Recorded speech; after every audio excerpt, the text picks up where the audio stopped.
এখানে একজন নেতা এসেছিল কি মজুমদার, কত ক্ষমতা আছে এই 26-এর নির্বাচনের তাললাগড়া সিটে দাঁড়ান, বাপের বেটা ভোটের যদি দাঁড়ান, আপনাকে তাললাগড়ার মানুষ কোথায় ছুড়ে ফেলবে সেটা আপনি দেখবেন।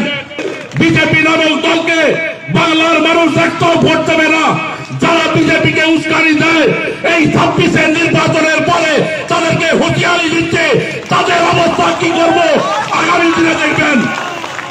বিজেপির নামটা করলে বুঝতে পারবেন সেই অবস্থা নজর করাবো।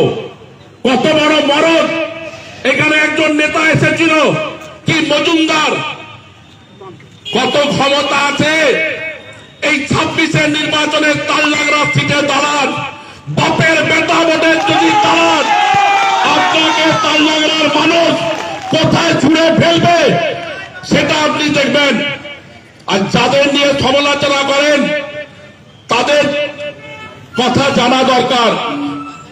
তাললাগড়ার মানুষ তাদেরকে ভালো করে চিনে।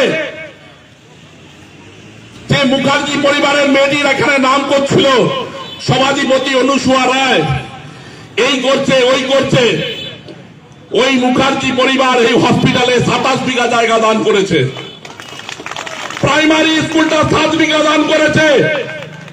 আপনাদের বুকের পাটা নেই। আর আমি বক্তব্য রাখছি, আমার দাদুও 7 বিঘা দান করেছে, একটা স্কুল আছে ব্রাহ্মণডাঙ্গা বাস স্ট্যান্ডে। কত জমিতে কত মানুষ চাষ করে খায় এলাকার মানুষ জানে। সুকান্ত মজুমদারকে বলি, আপনি যদি বাপের বেটা বটেন, চ্যালেঞ্জ করছি আপনাকে তাললাগড়া সিটটা দিতে দেখান। আপনি পারবেন না।